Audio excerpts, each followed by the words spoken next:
Lalu bahasan selanjutnya, setelah kita mengenal istilah heat flux, kita akan mengenal mengenai intensitas radiasi.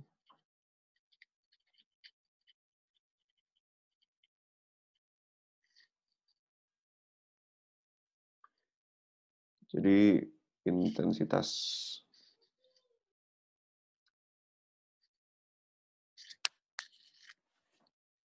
ini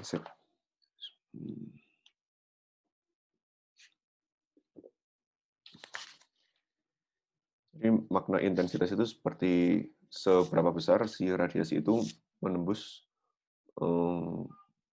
dimensi ruang. Jadi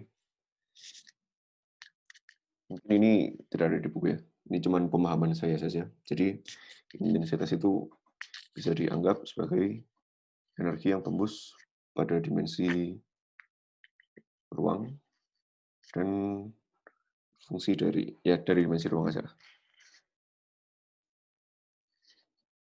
Jadi radiasi ini memancarkan energi, terus dia melengkapi di ruang bagian mana saja, itu yang menjadikan dia makna intensitas. Tapi sebelum masuk ke radiation intensity, kita perlu mengenal beberapa notasi koordinat spherical.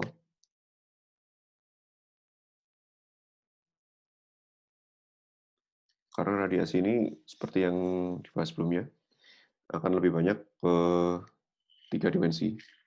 Dia tidak hanya ke sumbu Y, tapi juga ke sumbu yang lain, X dan Y. Karena agak susah untuk mendistinguish, untuk membedakan menggunakan kartesian, maka dibantu menggunakan sudut radius spherical. Kalau secara 3 dimensinya, ini sebuah permukaan yang normal arahnya. Lalu dia akan memancarkan radiasi ke satu sudut spesifik, di mana kita bisa tulis di sini adalah emitted radiation, di mana di sini merupakan fungsi dari lokasi yang awal, yang pertama. Jadi ada sudut theta, ada sudut V, dan ada sudut theta. Jadi Anda bayangkan ini seperti radiasi yang keluar ke kuadran di sini ya, di mana relatif terhadap sisi yang vertikal ini adalah sudut theta, dan untuk relatif terhadap yang horizontal dia menggunakan eta. Dan di sini notasi yang digunakan adalah A. Jadi dA1 ini merupakan parsial dari permukaan yang menyampaikan radiasi, dan di sisi sininya merupakan radiasi yang tersampaikan. Dan kita bisa juga berinformasi di sini adalah jarak dari radiasi itu menabrak dari sesuatu. Apakah ya ini jarak tertentu atau insiden ke suatu permukaan, itu tergantung dengan case by case. Lalu kita juga akan menambahkan notasi omega di sini. Jadi dengan besarnya d omega sama dengan n per r kuadrat, atau istilahnya adalah solid angle. Jadi kalau Anda mengenal ini udah 3 dimensi, kalau 2 dimensinya lebih sederhana. Hanya seperti ini segitiga, lalu di sini merupakan jaraknya, di sini d alfa saja. Mana d alfa? Nah,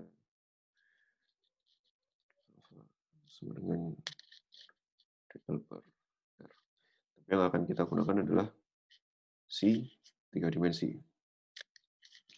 Jadi bisa dirangkum, disederhanakan pada kurva ada fungsi dari theta, ada fungsi dari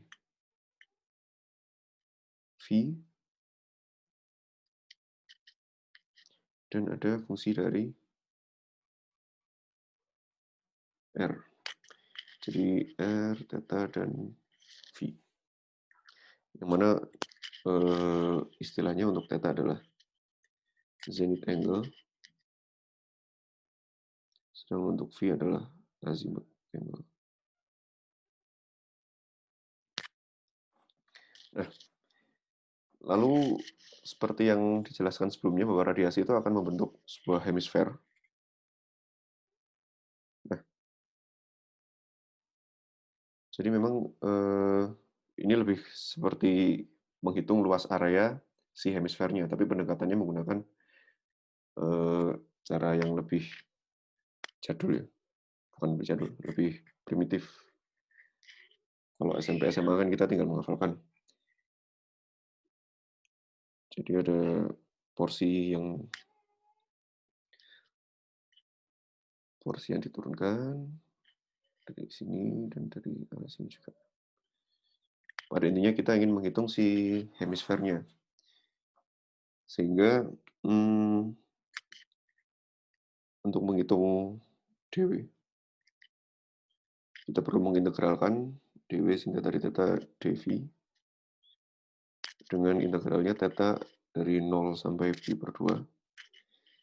Jadi sisi 90 derajatnya, dan dari 90 derajat itu disapu melingkar dari 0 ke 2 pi, 360 derajat. Gitu. Nah, apa sih kaitannya kita perlu tahu rumus-rumus persamaan ini di bawah ini? Kok susah-susah harus nurunin gitu? Ini ada beberapa beberapa relasi. Mana relasinya akan ada pada intensity dan terkait emisi. Jadi emisi ini yang paling dekat aplikasinya karena dia mengemit radiasi dari permukaan keluar. Lalu ini juga bisa dikaitkan dengan iradiasi. Iradiasi berarti dari luar ke dalam. Jadi dibalik, dan nantinya juga akan ke radiosity dan pada net radiative flux yang bisa istilahnya di sini ya. Udah 40 menit aja. Nah, jadi dari persamaan-persamaan di atas, intinya yang kita perlu tahu adalah adanya unsur dari arah yang di sini adalah diwakili dengan theta dan V. Dan yang kita tahu juga adalah si panjang gelombang. Jadi panjang gelombang ini lambda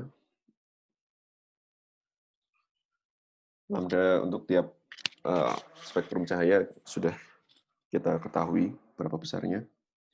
Nah, dari 4 relasi ini kan fungsi dari ketiga hal ini. Semua itu fungsi dari lambda, theta, dan V. Nah, biasanya, jadi saya rangkum langsung saja. Jika efek theta dan V-nya diabaikan, maksudnya bukan diabaikan, tapi kita anggap tidak terbatas pada hemisfer, maka kita bisa yang kita tahu dia merupakan radiasi diffuse, atau ada istilah juga tergantung ini ya, tergantung konteksnya. Jika konteksnya emisif, jadi dia sebagai diffuse emitter. Jika konteksnya sebagai iradiasi, maka dia disebut sebagai irradiation diffuse. Dan radiosity tinggal deltanya saja. Radiosity tinggal penjumlahannya saja. Sedangkan Q-rad tinggal selisihnya antara radiosity dengan iradiasi ini yang masuk. Nah, jadi beberapa persamaan yang bisa didapatkan, misalnya untuk yang nomor 1 gitu. Untuk emission, spectral emission power,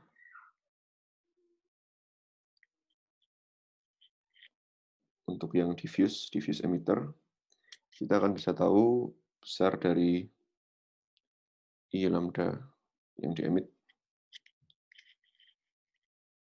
intensitasnya. Lalu ketika kita tahu intensitas, yang di sini saya simplifikasi. Intensitas, jadi kita tahu emissive power-nya. Emissive power-nya, maka emissive power untuk panjang gelombang tertentu merupakan ini saja. Ini Anda bisa cek di bersama penurunannya, Anda bisa cek di buku. Lalu juga kita bisa tahu total emissive power untuk semua panjang gelombang.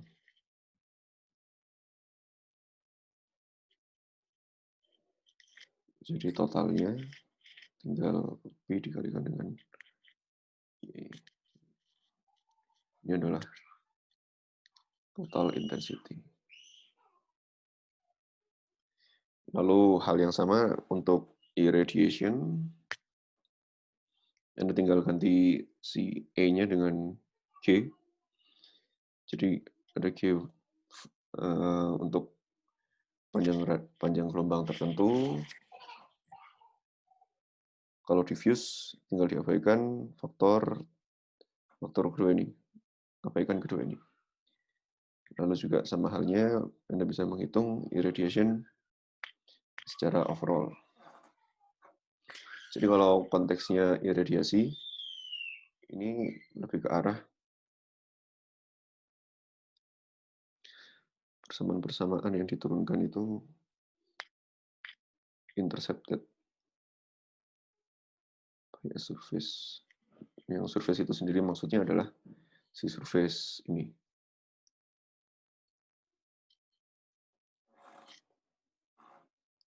Lalu untuk sisanya akan sama saja.